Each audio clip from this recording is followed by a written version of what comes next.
Hello, everybody, and welcome to the Sorting Hat Podcast, the show where everything and anything can and will be sorted. I, as always, am your host, Michael Barryte, joined by my co-host, Brice. Hey, excuse me. I'm first in line here, buddy. I've been here for fucking 2 days. So if anybody's going to get to introduce this podcast first, it's me. Okay, what are you... introduce the podcast.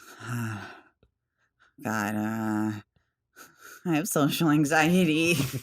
The basic conceit of the show is that we have fan expert, a dude on a topic. We're talking about it. Full disclosure, it's been raining off and on this last week, so everybody's kind of like in a weird headspace. It's a loopy fugue state that we're all existing in. Yeah. But we're joined by my roommate again, Alex Kramer. He's a funny man across the interwebs. Hello, good to be here, Michael. Thanks, He's Alex. the exceedingly funny Twitter account at Sham Sandwich. Sham Sandwich. Yeah, that one. Well- Both shuz.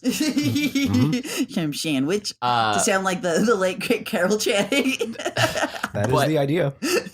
But this particular episode, we are going to be sorting the 6th generation of video game consoles into the various houses of Hogwarts. That is correct, Michael. These are like computers that you play games on. He also did Alex. arm movements just to really sell it. Yeah. you can't see it, but I want you to know it was there. You can hear my arms.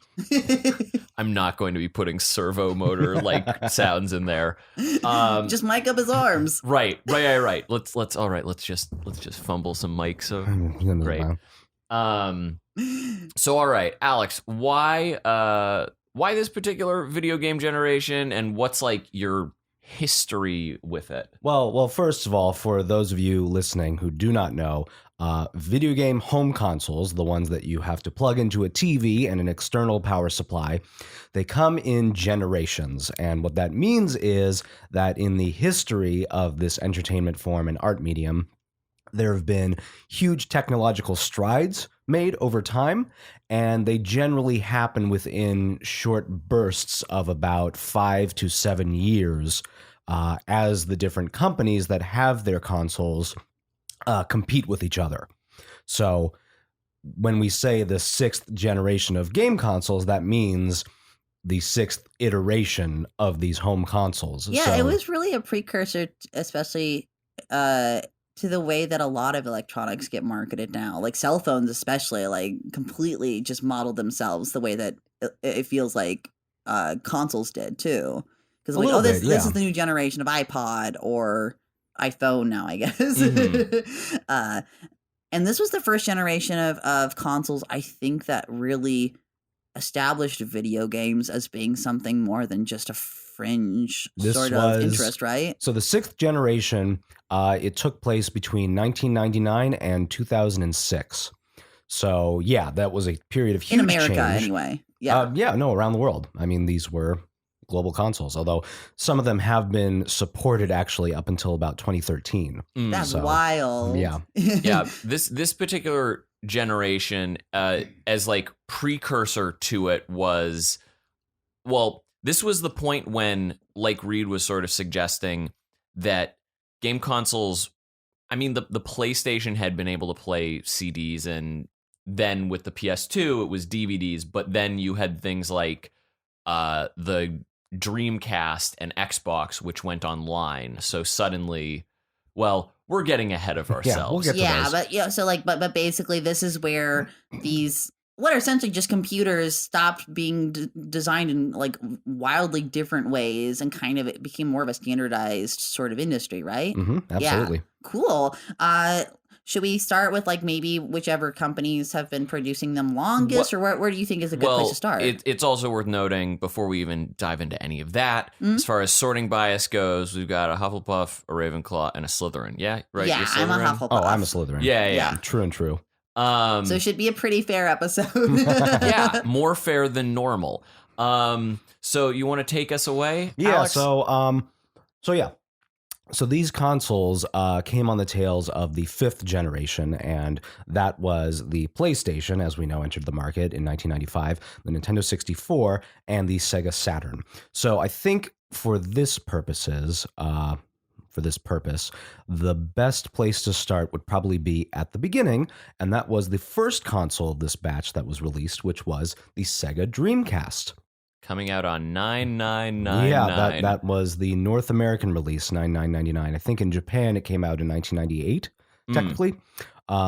But yeah, it was the first one that made it to market, and the Dreamcast is a wacky, weird console, much beloved by a core group, but never really kind of found the mainstream mass appeal.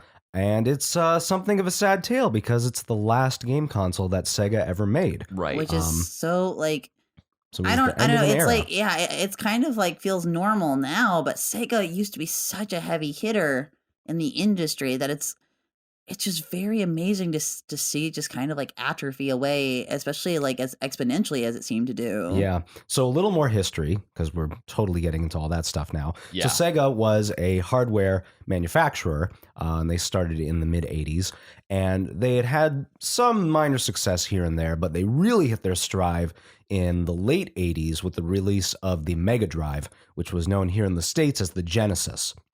And propelled by the success of a certain blue hedgehog that became extremely popular worldwide, they exploded and at one point actually eclipsed Nintendo in market share here in the States, which was colossal.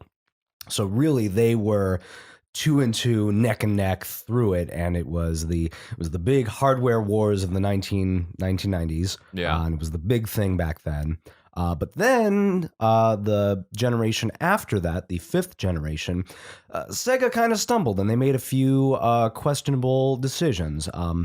So with their follow-up to the Mega Drive / Genesis, they had the Sega Saturn, which really never really found its footing here in the States. They made the questionable decision to push it to market as soon as possible, and did not give many manufacturers the chance to really supply it to stores. And so a lot of retailers actually did not even get a chance to stock Saturns. And that led so to it was a lot like a of thing that they backlash. couldn't even get the stuff in the stores to try to sell it? They couldn't get the consoles out here. They couldn't get the games out here. It was a huge supply issue. They had a very limited launch lineup. So that was just a very tough launch, but they were first to market. Sony had released, they had announced their plans to enter the console market with the PlayStation, and so Sega wanted to beat them to it, but in the process of doing so, they really crippled their ability to be competitive. So they were able to come out in the lead, but they never really had much of a chance once the PlayStation actually entered the market in 1995. Gotcha. So on top of that, the Sega Saturn had very bizarre architecture and was very difficult to develop for. So at the time, the big thing was 3D. Everybody was doing 3D. That was the huge thing. That was where the industry was going. That's where all the money was. Well, Sega Saturn, it could handle 3D, but there were a bunch of weird workarounds that had to be done.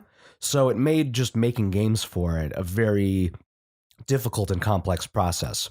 Then on top of that, there was never a real Sonic the Hedgehog title for the Saturn. Mm-hmm. Which is wild. That's like, like a whole generation of Nintendo going by without a Mario platform. Because there were spin-off titles, I believe, for Sonic. They released spin-offs. There was a mainline title in development called Sonic Extreme, but it just ran into so many production problems that it was just delayed inevitably, or delayed indefinitely, and then canceled. So did Sega then take any of the lessons that they had learned from that into the Dreamcast sort of like development or business strategy? Well, they certainly tried. So there was another Sonic game in development that originally began as an RPG, a role-playing game, which was more story-oriented and less about action, but it transformed over time to be an action game. But then they realized, well, the Saturn is not selling very well. It just hasn't found its market. We're going to move on to the next big thing. So they took that Sonic game. So this was Sonic Adventure. This became Sonic Adventure, which was one of the big launch titles, and basically tried to hit the ground running So Pun intended. with the Dreamcast, they changed around the architecture a lot. And one of the big things that helped them a lot was that it made it very easy for them to port arcade titles at the time. Mm-hmm. So there were a lot of ports of arcade games, and that was a big thing. And then on top of that, you have this huge Sonic title, which is, it's next generation graphics. It's this crazy thing. So they really hit the ground running with the Dreamcast, and it had a much stronger fan base. Yeah, and I was reading a little bit. Apparently, like they really did a lot of really good moves with like direct marketing going into the launch too, right? I heard that like they were like, I remember there being very inventive sort of commercials for it that were really plugging into that sort of like Gen X sort of detached irony that was becoming more and more popular. The marketing push on the Dreamcast was definitely a stronger force than I felt like the hipness. I don't know, like that sort of like Pepsi Generation X sort of like sexiness. That was very much a part of it. But age appropriate. But I think some of it also just stems from like I can't for the life of me recall a Sega Saturn commercial at all. I do. I remember the fish guy, right? The guy. It was a fish that had a man's face on it. That was the Dreamcast. That wasn't the Dreamcast. Yeah. It was. Oh, okay. Never mind. Yeah, like I remember Genesis games. I don't remember any Saturn. It just kind of petered out as soon as the PlayStation 1 hit the market. That was where everybody was. Everyone's attention here in the States. Mm-hmm. So they never really had much of a chance. So the Dreamcast, it's a weird freaking console. The controller had the memory cards for the Dreamcast. So they working with CD technology, not cartridges anymore. Right. We're long beyond that. So you have to be able to save your data, and internal storage was really expensive at the time. So memory cards were the way to go. With the Dreamcast, Sega decided to go completely crazy. And instead of just making little packs that you could plug into it, they made basically Game Boys. Right. So they made the VMU. The VMU, the virtual memory unit is what it's called. It had a screen. It had little buttons on it that you could control with. And you would plug that in, and it would basically be a second display on your controller. And it would just any game. Some games would make use of it. Some, like I recall the Tony Hawk's game. They would put like words like if you failed at a trick, it would just say bogus or something on the controller. Hell yeah, immerse me. This was 1999. It was just that weird kind of like 90s vibe. Little attention to detail, but you're like, why do I need that detail? Yeah, and it's a detail that you wouldn't see as a player really, because you'd be really looking at the screen. You're not going to look at your controller, which is where the VMU like plugged into. Meanwhile, like 13 years after this, we would see Nintendo build a home console entirely around that faction of having a second screen in your hands. However, that screen was significantly larger and a little bit more capable. Yeah, but the VMU, it could even be used as its own game device because it had its own battery and everything like that. So that's wacky. But and then you have games like Seaman, which is a game where you basically have a virtual pet that has the head of a man and the body of a fish. Just so surreal. It came with a microphone, and you talk to the fish. And it talks back. Did he learn more language over time? I'm trying to remember things about it. Kind of, yeah. Or am I mistaking that with just a Furby? I mean, it was effectively, in many ways, a Furby. It was like a more advanced Furby. Oh, I see. Okay, cool. Yeah, I only experienced it through like media and stuff for the most part, and like maybe playing demos at the store a couple times. This is the console I know the least about. That's fair. I mean, the thing is, it was also the first one to leave the market as far as... So despite having the stronger start, the Sega Dreamcast really only became a cult classic. It had a lot of diehard people, and it had a lot of beautiful games released for it. Very strange and flashy games. The thing that I really love about this console generation, and the Dreamcast I think illustrates it the most, is it's really the merging of 21st century technology. Here's the first time you have consoles that, well, they're still outputting an SD. The HD revolution is still several years in the future.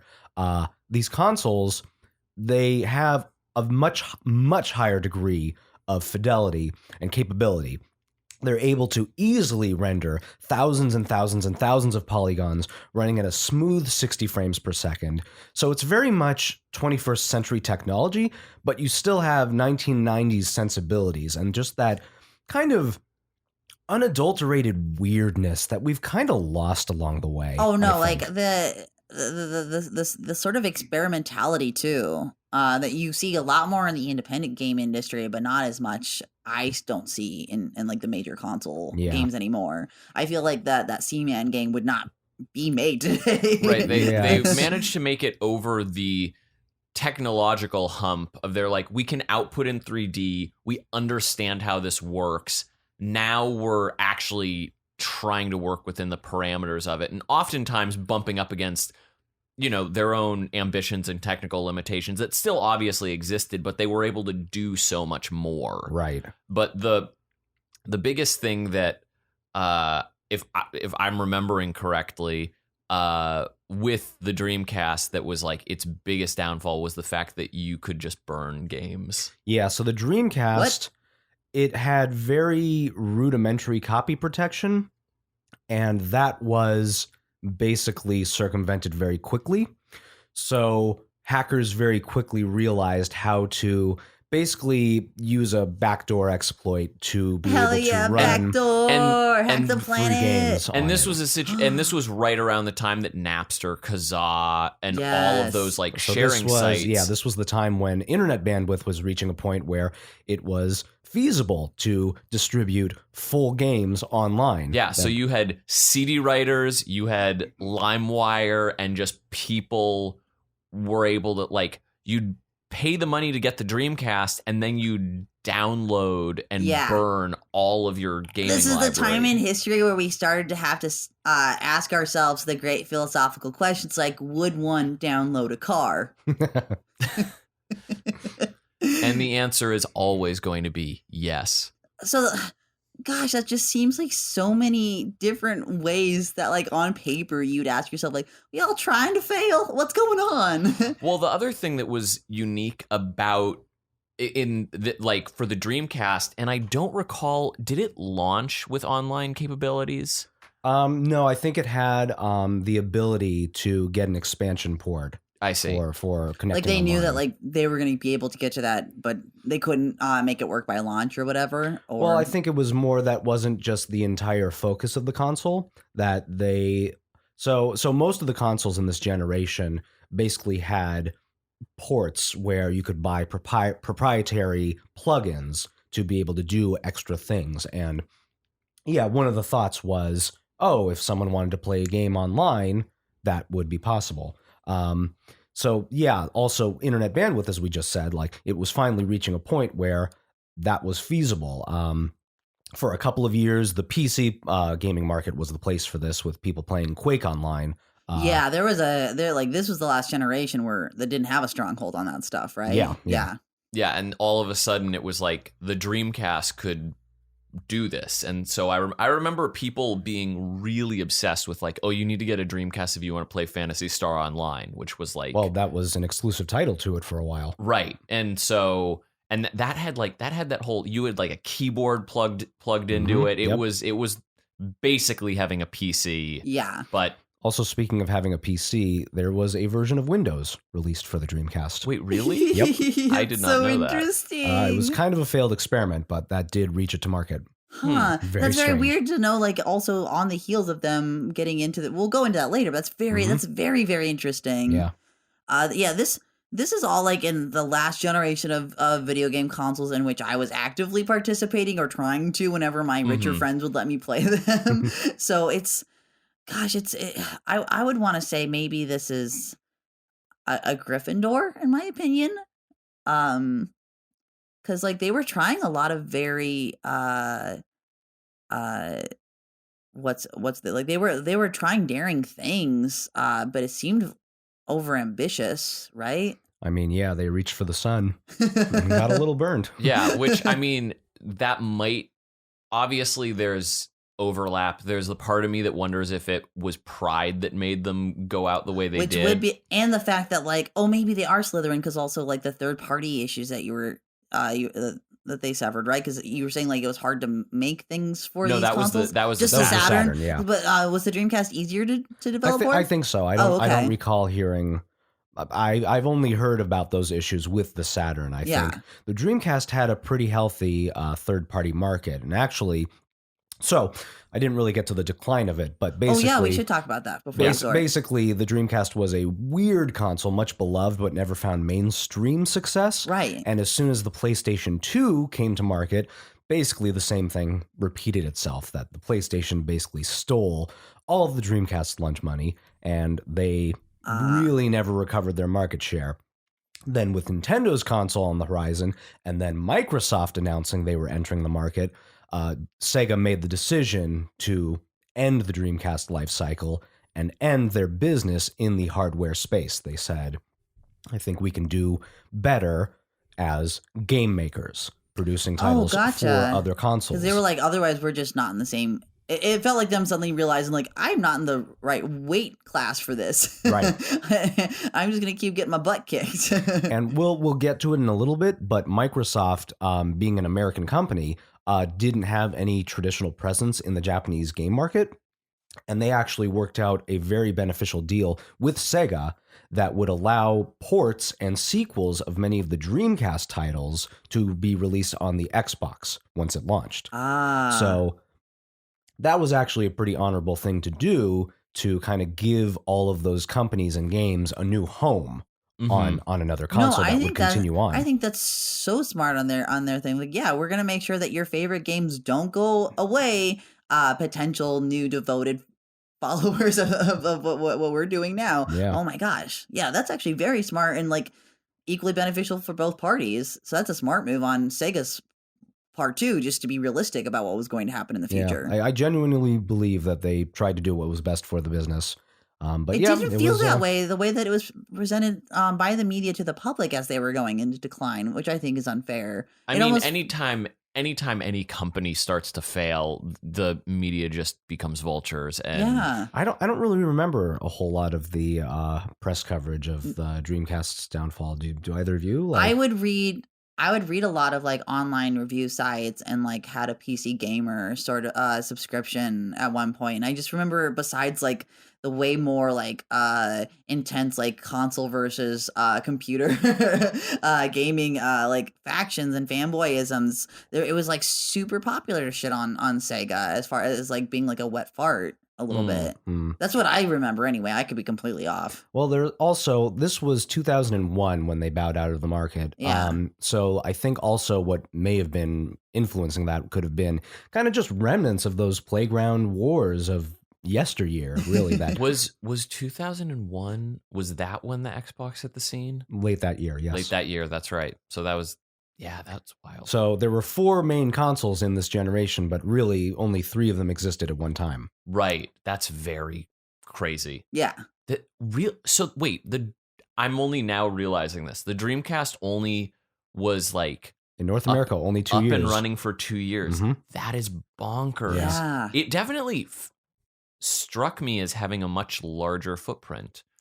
But that just shows how crazy and memorable its games were, and how beloved it still is amongst I still groups. remember Power Stone with my cousins. There's no other console I can think of that had as short of a lifespan that still has people talking about specific titles like that much farther out. Like Jet Set Radio is not necessarily like a flagship sort of thing, but it's definitely a game that's super respected even now as a franchise. Oh yeah.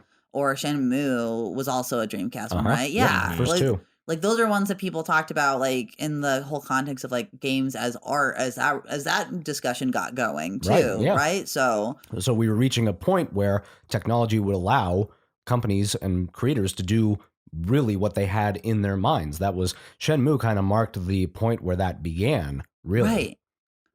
So gosh, like Yeah, it's a what a weird one. Out For of all, those out of all of the you generation. who for those of you who don't know, sorry, Reed. Yeah. For those of you who don't know, Shenmue was kind of a role playing game from the late '90s where you play as a young Japanese man trying to hunt down his father's killer, but the way in which it was played was basically a complete life simulator. You would walk around town. The days would pass in not quite real time, but there would be an in-game clock that was working full time, and the individual people that you would interact with within the world they had their own schedules that they would keep to. It was a living, breathing world that was kind of this giant mechanism.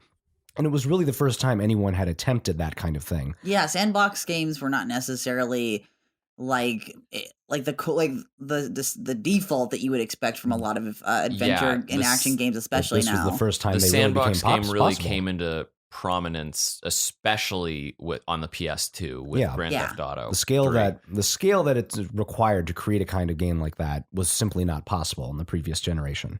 How do are we feeling okay in sorting it to Gryffindor or Slytherin? I think that's a good one. I mean, God, they were bold. They burned super fast ambitious. and bright. Yeah, that's why I tend to, but not necessarily ever working from selfish intentions or super. Like, Sure. It seemed like they were desperately trying to serve the market and just like had a couple of like bad luck things Then let's happen go to them. Gryffindor. Cool.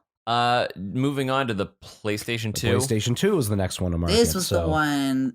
Like, I feel like they were kind of had a small edge in the beginning too, right? Like as like the Xbox was starting to be announced, like that's going to come out. I don't remember people being super stoked on the Xbox right away, but the PlayStation 2. Well, yeah, nobody knew what huge. Nobody knew what the Xbox was, and it's easy to understand that brand as it stands now in 2019. But in 2000, when it was just this concept, like what Windows, the people who make Microsoft Office, they're going to make a game. What?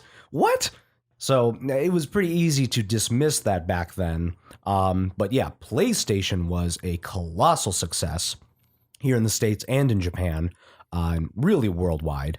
So when they announced that they were going to follow that up with a much more powerful successor, I mean, it was huge. This was possibly at its time one of the most ambitious and much hyped consoles ever.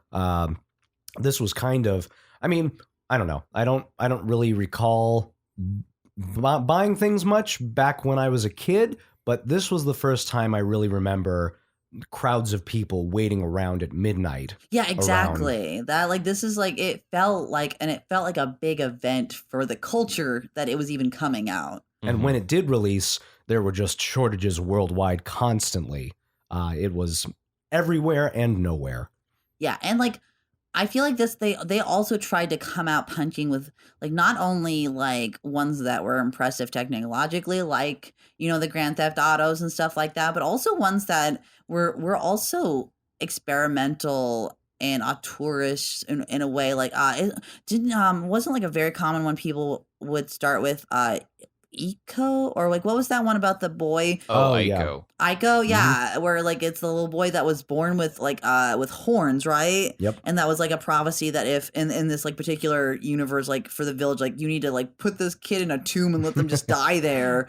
And like it was like a gorgeous, beautiful game that like really for the first time had a storyline that made me feel things as I played them, whereas before it was plumbers jumping on turtle heads and you didn't really think about anything too much. Yeah. But the PlayStation 2 and the rest of this generation, it started to come with narrative that you cared about. Mm-hmm. And like it was the first time like also that you kind of felt like the characters were important to your life. You would develop bonds with them. Maybe more in the PlayStation generation, but this was the one where I was playing video games where I paid attention. Oh yeah. And so I think for the casual gaming world where I would have resided, this was a big turn for people. Just the capabilities that they had with the new power. It really is crazy looking back. I mean, the Sony released the PlayStation Classic last year, and there's wonderful games on there, but comparing the PlayStation 1's library to the PlayStation 2's library, wonderful games in both. I'm not trying to knock either, but yeah, as you're saying, the depth of storytelling and the artistic qualities that were possible, it's just mind blowing how much a difference of 1 year made. Really, Exactly. Yeah, and like Grand Theft Auto, it was 3, right? Yeah, Mhm. Grand Was Theft that one? Auto 3. It was like seeing an iconic film for the first time, and you get excited and like want to go ask your friends, like, did you see this yet? Well, it was also a point where like the PlayStation had done a very good job in letting game developers know we're here, we have the technological capabilities, we want to be making incredible games. Come to us because we offer you that. Like, we offer you a platform to showcase what you can do. the original PlayStation also was able to really effectively corner the market when it first launched, because at the time it was released in late 1994 in Japan, 95 here in the States. At the time, the big players in the market were Nintendo and Sega, and both of them had very strict licensing rights. So if you were a developer trying to make a game for a system, you would basically be paying a pretty hefty fee with every sale, putting a very large portion of the game proceeds back to the game manufacturer. So Sony said, "Hey, we're not going to do that quite as bad. Like, come make games for the PlayStation, and you'll be able to keep a lot more of your money." At the same time, they released at the very right time. The only other player in the 5th generation at the time was the Sega Saturn, which had a head start but was really struggling. The other competitor, the Nintendo 64, was severely delayed with difficulties in developing the system. So the PlayStation released, suddenly all these developers jump ship, and hey, now they've got all these great games, and they were immediately able to pull out ahead, and they made PlayStation a brand from day one, basically. Yeah. They also had the benefit, unlike maybe Xbox could do this, but the PlayStation 2 was a DVD player as well. That was, yes. Like, So, everything that Sony has always done has had a dual media, if not now, like multimedia And a Right. sensibility, component to it. knowing of like we're trying to start a retention of customers. We're building a business model that we think that can be sustainable. So let's think about things like backwards compatibility with our hardware and stuff like that. That was a very big deal to know, like, oh, my memory, because memory cards still worked from the PS1 to the PS2, right? Yep. And like controllers worked. It was such a good thing to be able to have, because at this point, well, we can also, like, mostly younger people be able to tell their parents, like, this won't be a completely like cost inefficient hobby on my part. Right. You guys, like, I'm investing in this stuff now, and as we grow, like, you wouldn't have to buy me all new shit all the time. I don't know why they decided to not keep that as much as things have gone on. I think that's a poor decision on the long term. It's more expensive, basically. Yeah. Effectively, yes, the PlayStation 2 launched with the ability to emulate all of the PlayStation 1's games. So instantly on day one, they had a library of hundreds of games. Yeah. As opposed to like 5 that the Mhm. competitors had. So that was a huge thing. And yes, the hardware being compatible with it itself was also a huge thing. But yeah, to do that, you effectively have to add a separate chip inside the console. Mm-hmm. And that does add that does add a cost to it. The PlayStation 2's successor, the PlayStation 3, had a similar chip to emulate PlayStation 2, but it ended up being so expensive, and that console was so expensive at launch. It was like $700. Oh yeah, I remember that. So after about 2 years on the market, to cut costs, they dropped that functionality. They dropped that chip. Oh, I never knew that it was like a whole separate chip that had to work hard in order to do it. That's so funny. $699 meme. Yeah, yep. That was huge. No, back then. and then I would never be able to explain that to my parents in a way that they would have understood that. They would have been like, so the thing, they made it not work on purpose, and I'm like, okay, never mind. Well, what else do we need to know about the PS2? Yeah, so as Michael had mentioned, it plays DVDs as well. This was Yeah. huge. This was 2000, the year 2000. So DVDs had really only become a thing for the past 3 years, really. Yeah. And DVD players were very expensive back then. And then here comes the PS2 that's like comparable in price. At the time, it was almost feels to you as though like they're like, if you buy us, you're saving money. no, yeah. At the time of release, it was one of the cheapest DVD players available in the United States. So here you have this cheap DVD player that also plays all of these games that kids are going crazy about. Yeah, that's a really good sale right there.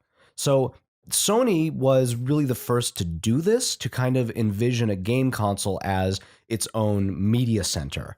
And that's something that we would see from almost every other competitor going forward. Mm-hmm. Because consoles were originally like, this is a very specific computer for a very specific purpose. And then Sony was like, well, that might have been good for the time. They're a technology company, so Right. Yeah. they're able to just go, hey, DVD division, like, Mm-hmm.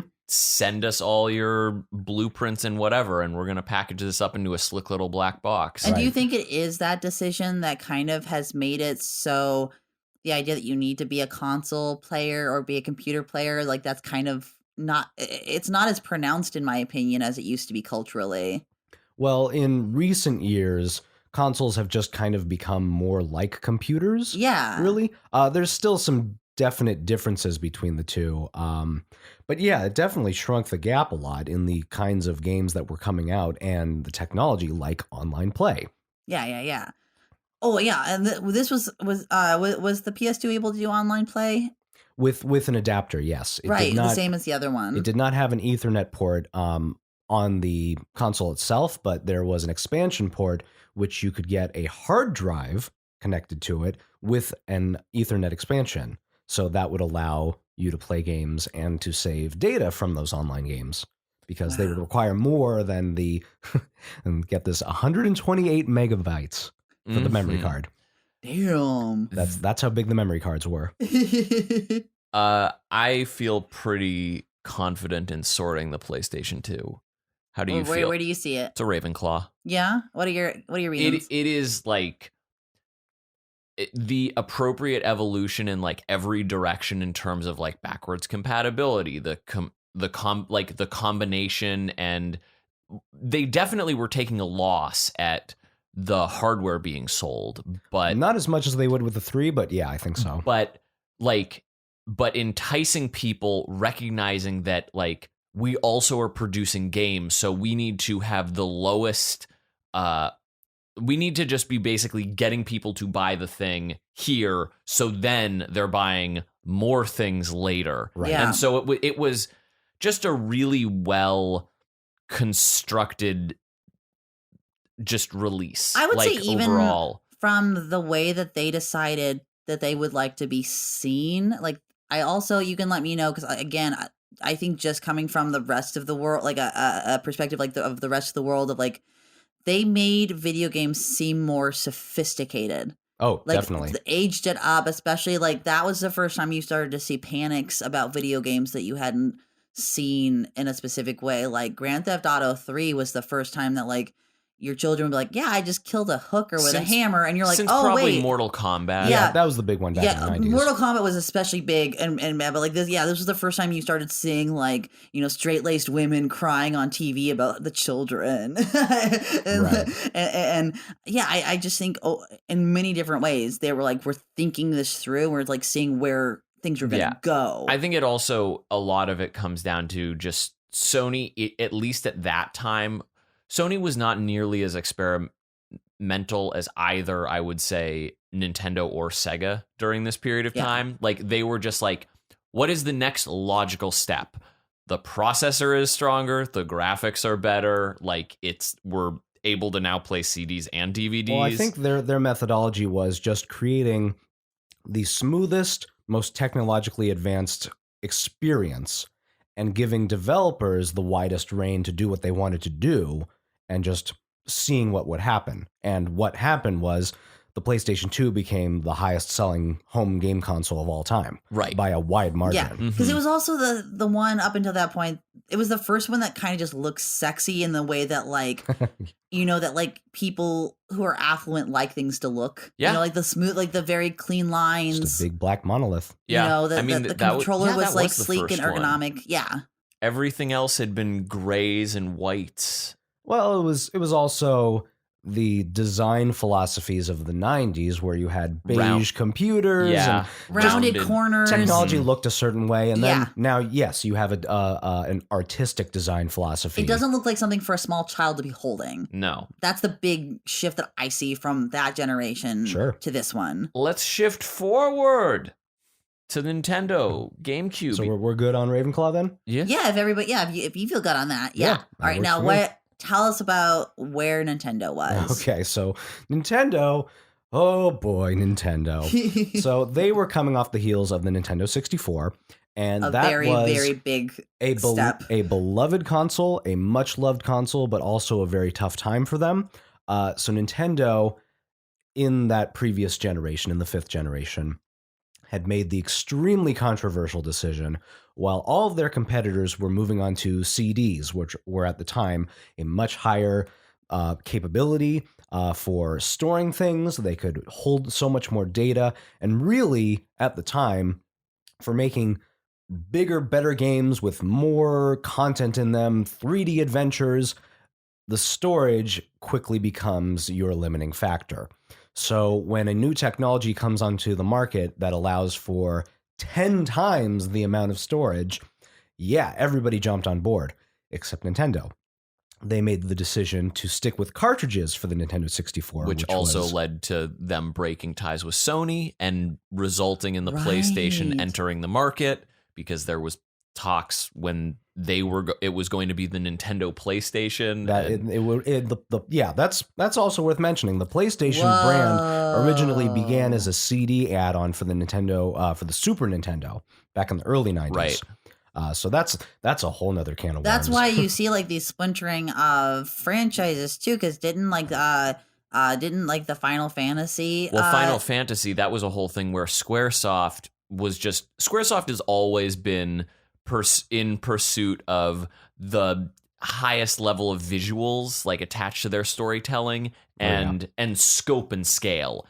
And so when given the choice between, hey, we can do this rinky-dink cartridge that, you've got ties with Nintendo, or you can go to new Sony on the block who can offer you 10 times the amount of space. That's why Final Fantasy VII was... Right. So as I had mentioned about Sony's licensing policies and this decision to not go with CDs, Nintendo basically lost almost all of the third-party support. And that became a long-standing issue for them. Right. Yeah. Basically, I mean, it's only now with the Switch really been like... They became like an island unto themselves for a long time, basically, right? Yeah. Nintendo and its AAA titles. Nintendo makes great games, but the frequency at which it would mainly be like, okay, you've got a game that exists on a PlayStation and an Xbox and no Sony, or if it is, it's like a port from like 4 years later. Right. It's such a weird business like if you think of if TV manufacturers made it so you can only watch shows that they also made, and you couldn't watch any shows from made by other people. It's so bonkers to think about trying to sustain that. But I mean, they did. It's also one of the crazy things about this generation, because the 6th generation is really kind of when that dual release strategy really came to the forefront. Around the time of the Nintendo 64, around that 5th generation and prior to that, each different console really kind of had its own vibe to it. There were certain types of games that would be released for it. And there was a certain personality kind of person to who it. played each kind of console. It was much more distinguished back then. And it wasn't quite so common for games to be released on multiple systems simultaneously. So that does happen today. There's still a little bit of difference between the Xbox One and the PlayStation 4 and the Nintendo Switch, but it's much less pronounced now. So that's also one of the things I love about the 6th generation. So Nintendo was really struggling. And that was really when they kind of separated off and decided, we're going to do our own thing. We're just going to focus on making the best games possible and to hell with everybody else. So they lost a lot of support with the Nintendo 64. And that's where they were in 2001 when they released the GameCube. So the GameCube, they finally moved on to optical media, but they didn't go with CDs or DVDs. No. They made these proprietary mini DVDs. And one of the consequences of that was that the system was too small to play DVDs. They didn't have the capability to do that. So if this was a game console that played games and nothing else. That's their philosophy. So yeah, the Nintendo GameCube was such a cute little thing. It was this not quite a cube, but more cubular than other consoles. It almost looked like the kind of plastic hard purse that the young Gen X woman would have. Only helped by the fact that it actually had a handle on the back. Yeah, it looked like a cute little lunch pail or something. So you have the PlayStation 2, which is this sexy black slab, and the Xbox, which is this big black hunk. And you can kind of see the direction that things are going. And Nintendo says, nah, ours is going to be purple. And diminutive compared to the other ones. Purse. Yeah. So such a bizarre choice. Yeah. But you can hate on it all you want. It's some great games. Oh. Like, what are some ones? Because I really didn't have much about. Super Smash Bros. Melee. Was that the first Smash Brothers game? No, that is the second Smash Bros. But up until this latest iteration of Smash Bros. Ultimate, like everyone was saying that is the definitive, like the competitive scene cultivated around this single game and continued playing it forever. Okay. So Super Smash Bros. Melee, Super Mario Sunshine, Metroid Prime, Legend of Zelda Wind Waker, Luigi's Mansion, Pikmin 2, F-Zero GX. There were also a handful of like third-party exclusives like Billy Hatcher, which is like from Sega. And Eternal Darkness, Requiem, Sanity's Requiem. Resident Evil 4 was an exclusive for a while. That was the first console it released on, which made it huge, and one also of the few third-party gems on that system. It also got the remake of Resident Evil 1 and Resident Evil 0. Yeah. So like it wound up. It also had Final Fantasy Crystal Chronicles, which I didn't necessarily. That was a Final Fantasy spin-off that represented Square's return to Nintendo after also had Animal Crossing. Years. Yeah. Which, okay. Another life simulator game, kind of like Shenmue, but cutesy and wacky and fun animals. They're and like good times. Mario Kart Double Dash. There's a lot of great games, and I've owned most of what I just listed. Right. But yeah, but like the vast majority of what I did list were all Nintendo titles. Nintendo was on an island. The bulk of the stuff on that system that is great came directly from Nintendo. And how did it perform versus like the PlayStation 2 and the Xbox? Like as far as like having like a dedicated fan base, was it like keeping up as hard in this generation? Because you said it kind of like started at a disadvantage with the 64. Like how, like what was like the pace once it did drop in? Well, I don't know the exact sales figures, but not sales figure, but even just like how it felt like around like your friends and everything like that. I think the GameCube kind of struggled a little bit. They were in not great situation financially. It was also, excuse me, it was also during the lifespan of the GameCube that Nintendo as a company began to change. Their president, Hiroshi Yamaguchi, stepped down, and for the first time, Nintendo was run by a member that was not part of the Yamaguchi clan, the family. Like a whole lot culturally is changing. So there was a large internal shift. Wow, they had the first like outside, well, not outside hire, but the first non-family person kind of in charge of the company. And that you think it was like that might have caused like a reactionary sort of like, okay, then we're really gonna like hunker down and do what we do best, especially when all these other changes are happening around us. I mean, by and large, they stuck to that philosophy, and as we would see later on, it would later pay off because they would later produce the Nintendo DS and the Nintendo Wii, which would become some of the most best-selling consoles in history. I think the DS is the highest-selling console in history, I believe. Yeah, and this was check when me on that. Satoru Iwata came on board. Yeah, that Yeah, was and that this was is- Satoru Iwata. This is He when I was- also started to feel the sort of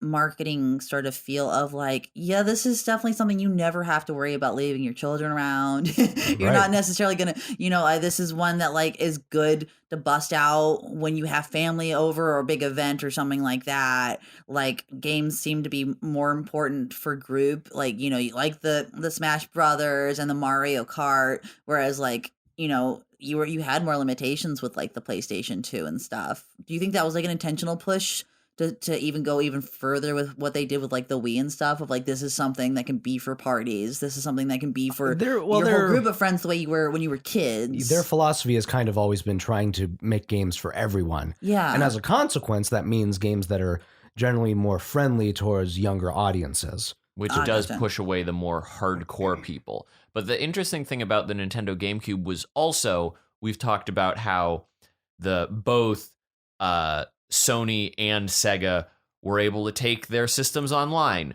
The GameCube couldn't really do that. Like Yeah, it did have an adapter. There was an adapter, but they weren't outside of one. There were only a few games that ever used it. They did port, I recall, Phantasy Star Online. That's right. From they the Dreamcast to the GameCube. But by and large, Nintendo was not developing with online even on their radar. They couldn't play DVDs. Right. They they did release that weird. They did a partnership with Panasonic for a hybrid console called the Q, which was released only in Japan, which was a GameCube that could play DVDs. Oh my goodness. Really just a weird footnote. But the only thing that they did have technology-wise, because as by and large, I would say maybe the Dreamcast was outspec'd by the GameCube, but I don't think so. Things get a little murky in this generation. It becomes less about the number of bits you have, and just more about how the processors perform with certain tasks. So it is kind of difficult getting specifically like, which was more powerful than the other. I do think the GameCube was a little less powerful than some of its competitors. But the one technological edge that the GameCube did have was it introduced wireless controllers. They were the very first, yes. Oh, really? Yeah. Oh, Very first mainstream. They were they introduced the Wavebird, and everyone lost their shit. It's like, you don't have cables connecting this thing? Because prior to that, I think most wireless technology was infrared, which relied on a line of sight. So if you turned your control in any other direction, it would break the signal and you'd lose everything. But the Wavebird used RFID, I believe. Yeah, so sounds right. Completely different technology that could pass through walls and everything, so you could play in a different room. It's pretty wacky. That made me think, speaking of like wacky or stuff, was the tail end of this generation for all of them when we also started seeing things like the capability to have like those streaming DVDs? Like, is that when like the Netflix DVD came that you could like put in your PlayStation 2, or was that the PS3? The PlayStation 2 did have that very briefly at the end of its cycle. Yeah. Were any of the other consoles like trying to like capitalize on where they thought that was going? Because I thought that was a very interesting last minute move. I don't think any of them in this generation, because the PlayStation 2, just due to its massive user base and overwhelming success, was supported for a lot longer than the other consoles were. I see. That's where I'm probably getting from it. Yeah. The Xbox could play DVDs as well, but by the time Netflix and online streaming became a thing, I think it had been supplanted by its successor, the Xbox 360. So I think it was really only the PlayStation 2. Gotcha. I'm now thinking on more weird things about the GameCube. I remember There's so many. The Game Boy Advance connective cables. Uh-huh. You could connect your Game Boy Advance to the GameCube to like exchange data and get perks on your game. So like Metroid Fusion could connect with Metroid Prime, and you could get a different suit, or you could go to an island in Animal Crossing. Yep. Like this is a Hufflepuff of a system. Sure. Yeah. Like it's just doing weird creative stuff in the woods. Yeah, and like sometimes, gets kind of like dismissed as being more babyish and stuff like that. Mm-hmm. And I think it's more like a misunderstanding of like what it's trying to do. But as we've said, it does have some pretty adult-oriented games like Eternal Darkness and Resident Evil 4. Yeah, originally it was an exclusive. Yeah. It was also worth noting, this was the first Nintendo console that launched without a Mario game. This had Luigi's Mansion. All the previous ones had the big Mario titles of the time. Which I think was that like around the time that Nintendo, especially with those big sort of franchises like Mario, started to be like, these are pretty camp. What if we were even more self-aware about it in the way that we produce our games? Because Luigi's Mansion seems very self-aware for. Well, were there any games before that where Luigi's had that Mansion sort of, was sense of also humor? Luigi's Mansion was also like the first way to show off Luigi's personality more so. Yeah, that's what I'm trying to say. Because up until that point, I'd say the most personality that you got out of Mario characters in games were the RPGs. So like Super Mario RPG and Paper Mario. And Mario was always kind of a blank slate in those. Exactly. Yeah. Whereas the other characters like Luigi suddenly started to get like, oh, he's a bit of a scaredy cat, which then they ratcheted up to 11 on Luigi's Mansion. Right. Yeah, and then like they would continue to do that with stuff like Wario becoming and Waluigi becoming more like of their own thing. Yeah, it takes Nintendo a while to lean in on like how they characterize their properties, but now they're all pretty defined. Shall we move on to the last in our bunch? I think so, yeah. So then actually releasing within 2 days, I believe, of the GameCube. I forget which one actually came out first, but we have the Microsoft Xbox. Oh, man. So yeah, at some point, Microsoft just kind of decided that they wanted a piece of this console market pie after being working in the PC market for so long. And so they set to task, and they basically came at it from a very different perspective from the other manufacturers. The original Xbox was much more like a computer than the other consoles at the time. It had a hard drive built in. It had Ethernet built in. So from the start, they were much more oriented towards a PC-like gaming experience in the living room. And they launched it, I think, very close to, I think maybe early 2002 or something.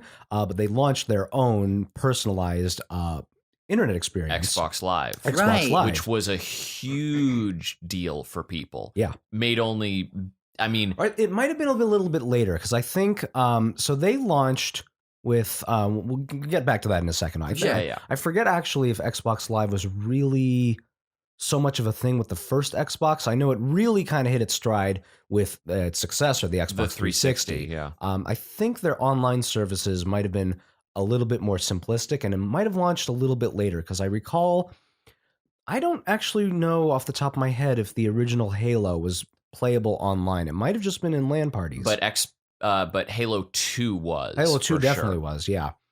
So Xbox and the Xbox brand was very lucky to secure the franchise of Halo. Halo was a very popular shooting game, of course, but it actually began development for Apple computers. Wait, what? And it was originally a real-time strategy game. Whoa. Where you would have Marine colonists trying to take over alien settlements. Huh. And that's bonkers. Yeah, it had a wacky development history and was ultimately, yeah, there are videos online of Steve Jobs like introducing Halo at press conferences to try and illustrate like the gaming prowess of Apple computers at the time. Weird. With like their 3D acceleration because cards.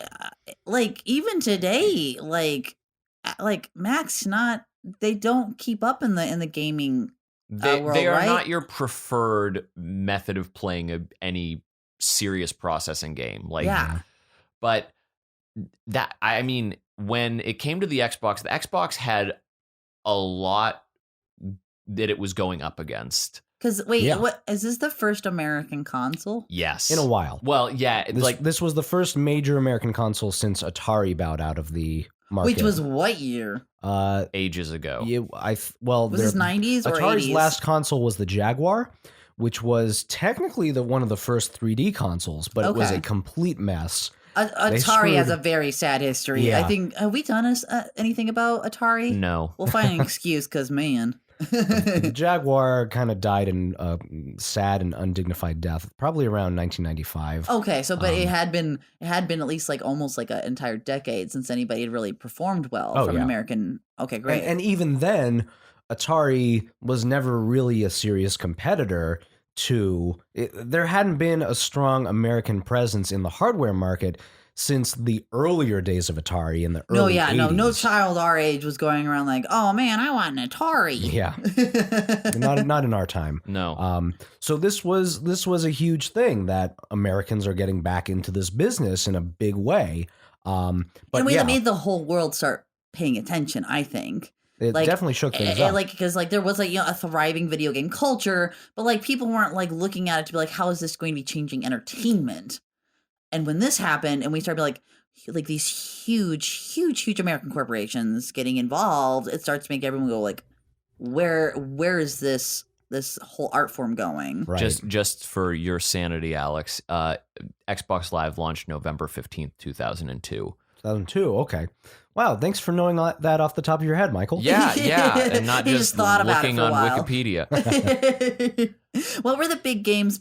So Halo is one of the ones that came out of this. Halo was the killer app, and Halo, I think, is the reason that Xbox is even still a thing, because I don't think they would have had a shot in hell if they hadn't had that. Right. That was the game that everyone bought an Xbox for. What's so remarkable about that, in thinking on it, is there really wasn't was there another first person shooter outside of Doom and Quake that are so heavily, and Counter-Strike, I suppose, GoldenEye Half-Life. for 64. Half-Life, oh yeah, but Half-Life was PC, Right. all of the ones that I've listed to the Dreamcast and PlayStation 2, but yes, primarily PC. But all of these other consoles didn't have a first person shooter. Well, it's worth noting that first-person shooters, they existed on home consoles, but it was always with concessions. GoldenEye was a much beloved game for its crazy multiplayer mayhem, but it ran like crap. It was not and it was a good very game weird to necessarily. control. It was fun in its time, but a lot of bugs from what I remember. I dare anyone from this day and age to go back and try playing it on a Nintendo 64 controller. It's a mess. I don't think you can really go back to it in that But state. Halo felt sophisticated and intuitive in a way that I had never experienced before, not being very good at those sort of things. It was a lot easier to pick up. Halo was the first real big multiplayer shooter on a home console. It was the one that showed the world, basically, that these types of games can work just as well as they do with the mouse and keyboard with a controller. Yeah. And so it's because it's that interesting thing when you ask about games, there were a handful of very strong games, Reed, but by and large, Xbox wasn't, in my mind, really rocking until Xbox 360 as far as a strong gaming That's library. how I felt too, and I feel like people might have even not expected the Xbox, because I remember going into the Xbox 360, people constantly dunking on it, being 360 that, because when you see it, you turn 360 degrees and walk away. That's not how 360 degrees works. Which is the funniest part of that. But I mean, they had Knights of the Old Republic, which was a big deal. So they had a much higher focus on online play. They would have, Knights of the Old Republic, these massively multiplayer online games that just weren't happening on the other consoles. And also, as I had mentioned earlier, Sega basically handed over, or a lot of the developers that had been working with the Dreamcast basically migrated to the Xbox. Mm-hmm. So you have a lot of series that began on the Dreamcast and then basically continuing on the Xbox. You had the Crazy Taxi series. You had Jet Set Radio, had its own sequel on the Xbox. Yeah, okay, cool. Jet Set Radio Future. Yeah. Yeah, and then they also, they did in the latter half of the Xbox's life cycle start to get more auteur game developers. They had Fable show up. Peter Molyneux, yeah. Which came out of the PC place. What's that one about? Fable was, Peter Molyneux is this ambitious and rather eccentric developer who promises far more than is ever delivered in his games. The whole idea was we're going to create this wild fantasy world where you can, your choices have consequences, basically. You can choose to be super good or super bad. and that will color your overall story. Well, Ultimately, the whole thing about that game was it's about growing up. You start as a child and go into an adult, and the kind of adult you become is based on what you do in the game. Well, and I think video games, I think that's the constant sort of thing that video games get to explore in a way that other mediums don't, in a visceral way, like free will. I think that's usually I think that's usually the whale that a lot of video game developers chase if they're going for more like lofty ideas to their games. Is they really go for that existential, like how much you get to really choose. So it's really cool that like we were pushing forward even then too. Yeah, and I definitely remember because I had a GameCube, and my friend Alan Barstow, who's been on the pod, talked about James Bond. Check it out. He had an Xbox, and so we traded systems for a little bit. So he could play Legend of Zelda Wind Waker, and I could play Fable, and I sank so many hours into that game. But yeah, Peter Molyneux said things. He said things like, you could plant a seed as a child and come back as an adult, and it would be a tree. And there really wasn't the kind of that kind of fidelity going on at the time. And Gotcha. Really, even today, I don't know if that's really the focus in a lot of these games. Right. But boy, he made big promises. What other elements are there around Xbox, or do you feel we can start assorting? I feel that's pretty much the gist of it. Great. Yeah, I like the whole angle. It kind of feels like if this was a prestige TV show, the Xbox like rolls into town and you're like, okay, man, yeah, you're as important as you say you are. Because all of these like incidental things are being laid out that you think are not going to matter until season 2 happens, the 360 happens, and suddenly everything's a huge, much bigger deal and bigger stakes. I love it, especially the online capabilities stuff.